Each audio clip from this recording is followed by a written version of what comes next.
தத்துவம் பண்பாட்டுத்துறை என்பது நமது கல்லூரி தொடங்கப்பட்ட 1964ஆம் ஆண்டில் தொடங்கப்பட்ட முதல் துறை உங்களுடைய துறை தான். இந்த கல்லூரியில முதலாக தமிழ்நாட்டிலேயே இப்படி ஒரு துறை, அப்போது கீழ்த்திசை பண்பாடு என்ற பெயரில் இந்த துறை தொடங்கப்பட்டது. கீழ்த்திசை பண்பாடு அப்படிங்கிற துறையாக இது பரிணாமம் பெற்றது. இதை பல்வேறு துறை தலைவர்கள், பேராசிரியர்கள் இந்த துறையினை வளர்த்தெடுத்து இப்பொழுது தத்துவம் மற்றும் பண்பாட்டு துறையாக இதை பெயர் நாமகரணம் சூட்டி மிக சிறப்பாக இந்த துறையினை வழிநடத்தி கொண்டிருக்கின்ற துறையினுடைய தலைவர் மற்றும் துறையினுடைய சக பேராசிரியர் சகோதர சகோதரிகள் அனைவருக்கும் கல்லூரியின் சார்பாக என்னுடைய வாழ்த்துக்களையும் பாராட்டுதல்களையும் தெரிவித்துக் கொள்கிறேன். இன்றைக்கு முதலாம் ஆண்டு மாணவர்களை வரவேற்கின்ற அந்த வரவேற்பு நிகழ்வினை மாணவர்களாகிய நீங்களெல்லாம் இணைந்து இதனை செயல்படுத்திக் கொண்டிருக்கிறீர்கள். எனவே மாணவர்களாகிய உங்களுக்கும் என்னுடைய நன்றிகளையும் பாராட்டுதல்களையும் என்னுடைய வணக்கங்களையும் தெரிவித்துக் கொள்கிறேன்.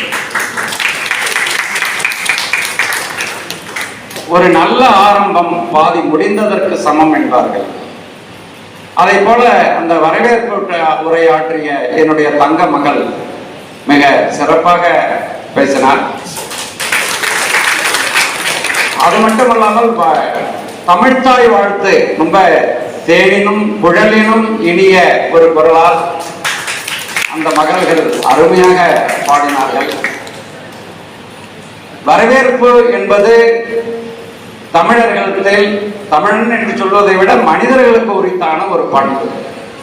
எல்லோரும் வீட்டுக்கு வந்தவங்கள வரவேற்கிறோம் இல்லையா? அதனாலதான் மரியாதைக்குரிய வள்ளுவர் சொல்லும் பொழுது கூட மோப்ப குழையும் அனிச்சம் நோக்க குழையும் விருந்து அப்படின்னு அவர் சொல்றாரு. அனிச்ச மலரை முகர்ந்து பார்த்தாலே அது வாடிவிடுமா, முகர்ந்து பார்த்தாலே வாடிவிடுமா. அதே போல நம்ம நோக்க குழையும் விருந்து. நம்ம வீட்டுக்கு யாராவது விருந்தாளி வராங்க அப்படின்னாக்கா அவங்கள உடனே முகம் மலர்ந்து கண்கள் வெறிய இன்முகத்தோடு, மாமா வாங்க வாங்க வாங்க வாங்க, எப்படி இருக்கீங்க, நல்லா இருக்கீங்களா, தப்பிலாம் அடிச்சிருந்தானே, எவ்வளவு நாள் ஆச்சு பார்த்து அப்படின்னு அவங்க கட்டி பிடிச்சிட்டு கையில உள்ளதெல்லாம் வாங்கிட்டு வாங்க வாங்க உட்காருங்க, வேண போடுற தண்ணி விடுற ஆச்சு இங்க வா பாரு அப்படின்னு சொல்ற அந்த பண்பாடு. இல்ல வரும்போதே வா வா அப்படின்னு சொன்னோம்னா அப்ப அவங்க என்ன நினைப்பாங்க? அதுதான் முகம் தெரிந்து நோக்க குழையும் விருந்து. விருந்துனா அந்த உறவு முறிந்து போய்விடும் அப்படிங்கிறாங்க. இப்ப நாம் யாரை பார்த்தாலும் தமிழர்கள் வாங்க அப்படின்னு வணக்கம் தெரிவிக்கிறோம். அதே பிரிட்டிஷ்காரன் கைய கொடுத்து, ஜப்பான்காரன் இப்படியும் அதான் அவங்க வரவேற்கிற முறை. அப்ப வரவேற்பது என்பது மனிதர்களுடைய உணர்வில் உயிரில் கலந்த ஒன்றாக இருக்கிறது. ஒரு குழந்தை பிறந்திருக்கு அப்படின்னாக்கா உற்றார் உறவினர் என்று சொன்னோன்னே எல்லாரும் வந்து பார்த்துட்டு அந்த வருகையை, புது வருகையை, அந்த புது வருகையை வந்து பார்த்து வாழ்த்துட்டு ஏதாவது ஒரு 100 ரூபா பணத்தை வச்சு கொடுத்துட்டு போறாங்க. இப்ப வரவேற்பது அப்படிங்கிறது ஒரு நல்ல ஒரு பண்பாடு. அதை பண்பாட்டுத்துறை மாணவர்களாகிய நீங்கள் மிக பண்போடு அன்போடு இதை நடத்தி கொண்டிருக்கிறீர்கள். மிக சிறப்பாக. அதற்கு என்னுடைய தனிப்பட்ட முறையிலான நன்றிகளையும் பாராட்டுதல்களையும் தத்துவம் மற்றும் பண்பாட்டு மாணவர்களுக்கு உங்கள் காலடிகள் நான் சமர்ப்பிக்கிறேன்.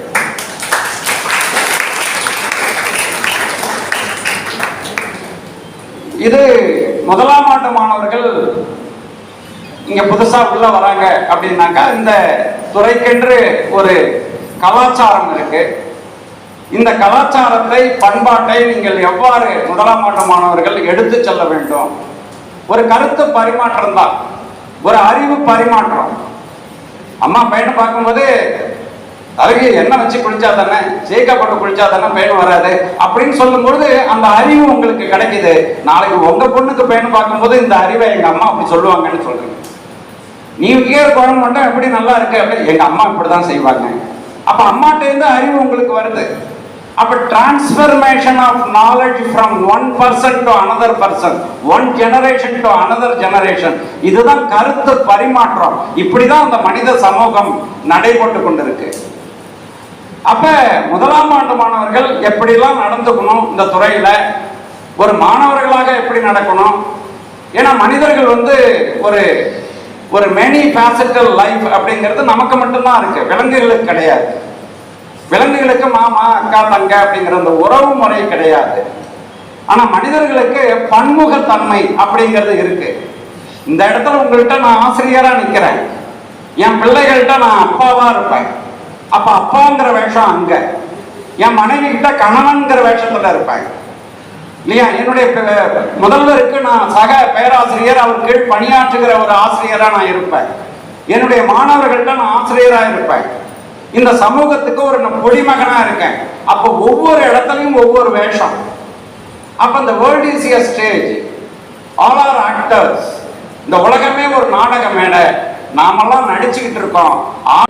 அதே நேரத்தில் நம்ம துறையில பயின்ற மாணவர்கள்லாம் எப்படிலாம் இருந்தாங்க. ஒரு உதாரணத்துக்கு இன்றைய தினம் அவங்களும் இங்கே படித்தவங்க, எம்ஆர்ஆர் கடம் உங்களை மாதிரி பிஏ வந்த அரங்கத்தில் உட்காந்து பாடம் கவனிச்சுட்டு இப்போ பிஹெச்டி வரைக்கும் இதே முடிச்சுட்டு இப்போ பேராசிரியராக இருக்காங்க. அவங்கள்ட்ட படித்த ஒரு மாணவி, ஏன்னா ஒரு அதிசயம் பாருங்களேன். ஒரு மாணவி என்கிட்ட படிக்கிறாங்க, படிச்சுட்டு என் பக்கத்துலேயே உட்காந்து ஒரு ஆசிரியராக உட்காந்துருக்காங்கன்னா அது எம்ஆர்ஆர் மேடம் செய்த ஒரு மிகப்பெரிய சக்சஸ். ஏன்னா